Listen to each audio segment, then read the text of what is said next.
Good afternoon, everyone. Thank you for being with us here on this Monday afternoon. I have just a couple of things to visit with you about this afternoon. Of course, COVID, the vaccine, and then we did want to report on a police officer who was shot on Friday night. And then we'll take your questions. So, beginning with the COVID numbers. For about the last 6 days, we have seen an increase in the number of cases, COVID positive cases. Yesterday, the number was 138. This is the number of cases in the city. 138, 144 on Saturday, 161 on Friday, 120 on the 7th, 139 on the 6th. So what we're seeing here is a slight uptick in the number of cases. Maybe slight may not be the right word, but it's not an extreme uptick. And I guess that's what we expected after the holidays, after folks got together for Christmas and New Year's and that sort of thing. So hopefully everybody will continue to wear a mask, wash their hands, and stay within their own small group. We are averaging in the city of St. Louis 127 cases, new COVID positive cases per day. So up a bit. Now, on hospitalization numbers, and I just spoke with Rich Leikwig, who heads up BJC. They are continuing to see the hospitalization numbers go down a bit. A total of COVID positive and suspected positive cases in the region, the 4 hospital systems in the region, 2 days ago, Friday, were 814, 173 of which were in the ICU. 106 of those were on ventilators. So hospital numbers have come down a bit, and hopefully they will stay down, although with the uptick in cases, it's to be expected perhaps that within a week, 10 days, we will continue to see an uptick in the number of people in the hospital. Cases, number of cases really drives ultimately the number of people that go into the hospital. So wear your mask, wash your hands, stay home. We did have 78 people discharged from the hospital. This would have been on Friday. The average discharges is probably in the neighborhood of about 125 or 30 per day. So Friday was an especially low day of discharges. So those are the COVID numbers for right now. What we see is that St. Louis City, even though our number of cases is up over the last week or so, everyone's cases are up.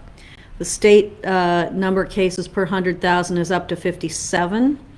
City of St. Louis is 42. St. Louis County is 60. St. Charles is 54. Jefferson's 87. Franklin's 61. So everyone's are up a bit over the holidays, and since the holidays, I should say. So that is. Those are the COVID numbers. We are running in the city of St. Louis about a 15% positivity rate. That has been pretty consistent over the this is a 14-day rate.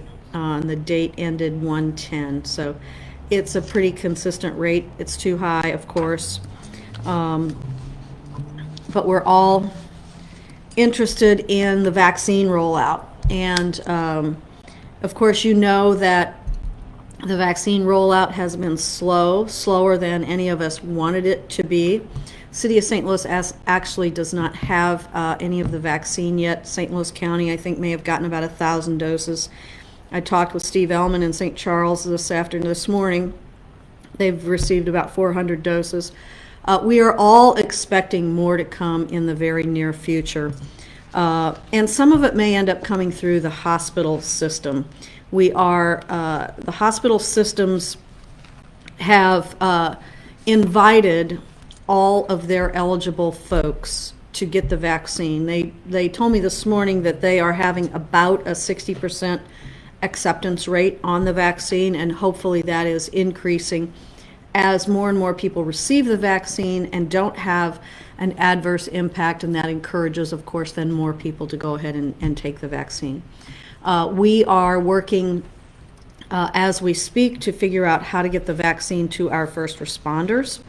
And of course, you know, it was healthcare workers, nursing home workers and residents, and then first responders.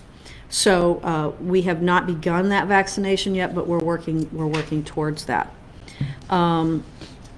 Very hopeful that a lot more vaccine will be distributed in the very near future, because it's only effective if we get it into arms.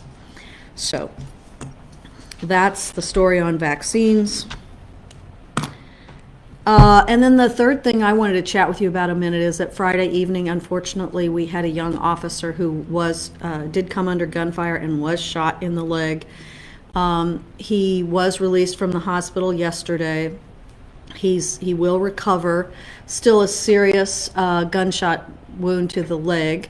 And that is our 11th officer who has been shot since June of last year, so over the last 7 months. And very, very concerning. Never been a time in our history when so many officers have come under fire. We're just thankful that this young officer, who's only been on the force since June, that he will be okay, that he'll make a full recovery.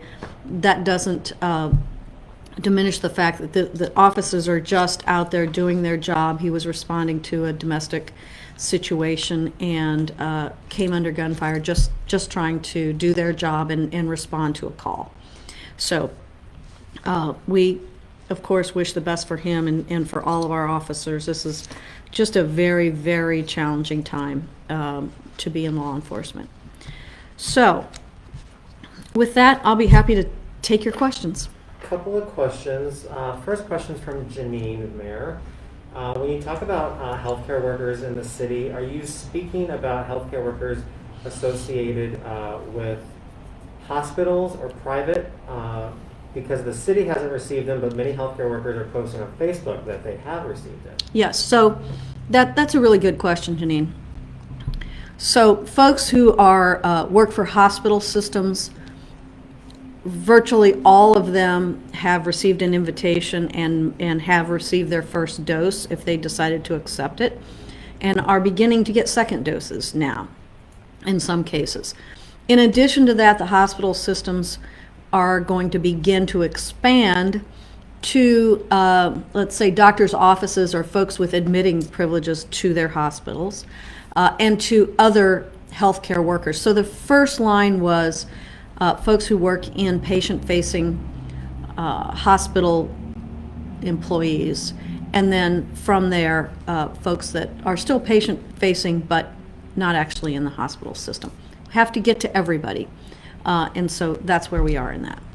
Lisa's question has to do with the plan to get the vaccine to the community at large, including populations in the city that have been disproportionately impacted by coronavirus and need the most support. So, as you, is it Lisa? Lisa, that's of course our concern as well. We have to follow the CDC guidelines, which go to healthcare workers, then to nursing homes, and they're being vaccinated right now, both patients and staff, then to older folks or folks with underlying health conditions. That group will be next. After that, there are teachers, child care workers, a number of that's in group 1B. So we are working down through, with our hospitals, working down through those various categories of employees and categories of folks in order to ultimately get everybody vaccinated. But I have to tell you, this is months of really rolling out this vaccination completely. And that will be true in St. Louis City and St. Louis County, everywhere. I know that people are posting online, because I see many people that I know posting online, oh, I got my vaccine. That is more rare than common, because unless those folks are working in healthcare systems or nursing homes, they probably have not gotten the vaccine yet. This sort of answers the next question we had. non-first responders, non-healthcare workers, you said months. The question was, when do we expect folks to be able to get it? I wish I knew that exact answer because, you know, the federal government, we have the manufacturer of the vaccine, and the federal government has to roll it out. I do believe it will begin rolling out more quickly over the next few weeks. It goes to the state, and the state has to roll it out to us. So, you know, healthcare professionals are estimating that somebody who's not older, who doesn't have underlying health condition, who's not a first responder, that, you know, we may be talking May or June. So. We have a question from Abby, Mayor, asking about any sort of registration process that the city may be looking into to get people signed up who are interested in taking it. So, Abby, that's a really interesting question. The city will roll out a registration process in the not too distant future.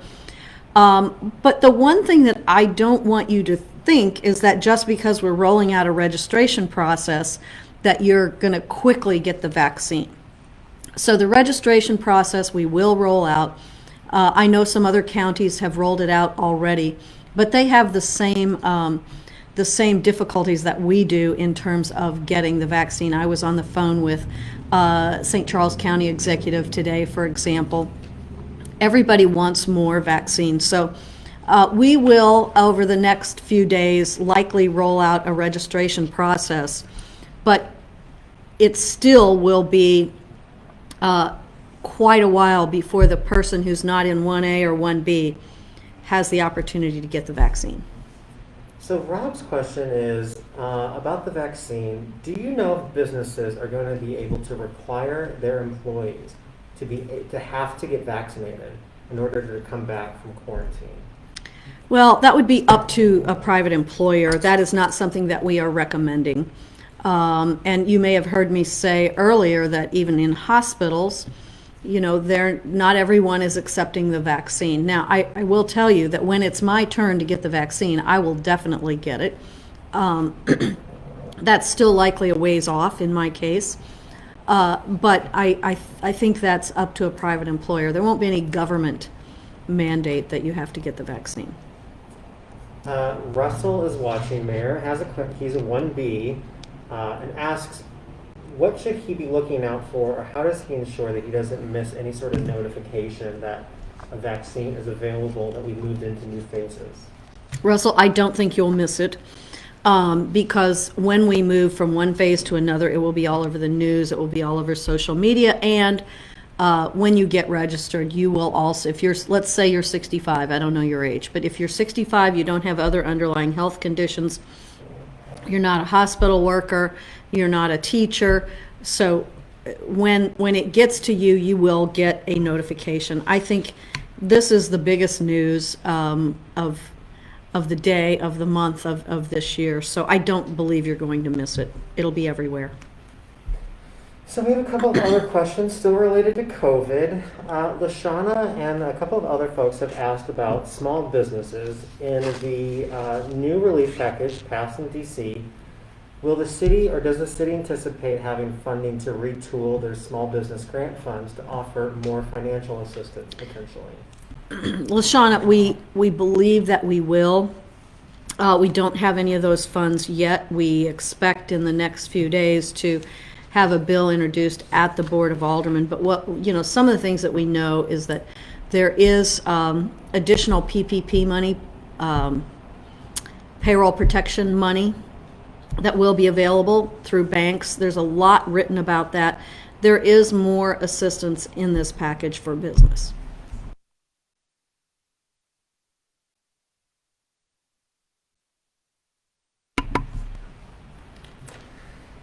Brian's question has to do with our COVID numbers. He says the city has had a lower case rate of 100,000 people than surrounding counties for quite a while. What do you think is working in the city of St. Louis that other people could follow? Good mask wearing, good social distancing. I think just a reliance on the mitigation procedures. Tracy's question related to COVID is the city of St. Louis conducting COVID-19 testing in its corrections facilities and taking precautions to keep folks safe? Absolutely. Anyone who comes into our corrections facility is quarantined 14 days. Um, excuse me. So, and of course, observe for symptoms. We, like any congregate living facilities, we do have some cases in both of our jails. But you know, you have lots of employees who work there too, who are coming in and out on 3 shifts a day. So detainees are quarantined as they come in. A couple of questions about the current restrictions, including gatherings of 10 or more. Is it still in effect, and do we think it'll be in effect for quite some time? It is still recommended that private gatherings in your homes, that you actually keep it as small as possible. Especially, you know, these are gatherings that are inside. Now, we don't have a way of monitoring that, of course, but we're trying to send you the message, which is that the virus is still out there and highly contagious. That's why we are continuing to see an uptick, we believe, in the number of cases, you know, since the holidays. So I don't see that changing anytime real soon. Someone asked me this morning if I thought we were going to change the restaurant guidelines. I don't see that happening soon. You have Illinois, which still does not have indoor dining. If St. Louis County, who has a closing time of 10 o'clock, St. Louis City's closing time is 11 o'clock. We think that's been a good balance between trying to help businesses stay open and employees stay employed, and in trying to tamp down the spread of the virus. So we got a question about hotspots in the city. Does the health department still believe that COVID is tied to neighborhoods, or is it workplace, offices, bars, special events, churches, etc.? Well, there are very few special events going on, if any, frankly. And what we believe is it's really tied to neighborhoods. There is is this on the website? This just came in. Okay, this is brand new. We looked for this at straight o'clock, 2 o'clock straight up. So this is on the city's website now, but the most cases in the city is right on the cusp of the 23rd, 16th, and 14th wards. So that is probably, there's no streets on this. That looks like it's Hampton, Southampton, right there in that area. And so, yes, we still believe that much of the spread of COVID is really a result of friends and family and neighbors getting together. And we have 2 last questions so far. One, you talked about an uptick in cases. Can that be contributed to anything that happened on New Year's Eve? Did the health department have to shut any major parties? There were national news stories about big illegal parties in other cities. So I did see some of those national stories where there were parties with 5,000 people there. We did not see that here, but of course we did see some parties. We did see some places staying open. We have contacted anyone who was in that category, but I will tell you that for the most part, our businesses did a really great job. You may have seen that some of the businesses had a celebration, the New Year's Eve celebration at 9 o'clock, and they were in a different country right now. I can't remember what it was, but in order to still have a celebration, be able to keep the mitigation factors in place, but also have a bit of a celebration. So our businesses, for the most part, did a good job. And the last question we have from today is schools, public, private, parochial, where do they fall in line for the vaccine? How are COVID-19 cases going in the city's schools? So teachers are in phase 1B. Teachers, and regardless of where they teach, as well as child care workers, fall in 1B. So it's going to be a little while before they are available to be vaccinated, but they are in the next major round of vaccinations. That's it for questions today. That's it? You guys let me off easy today. Thank you all. Appreciate being able to chat with you, and we'll be back and talk with you on Wednesday. Thank you all. Have a good day.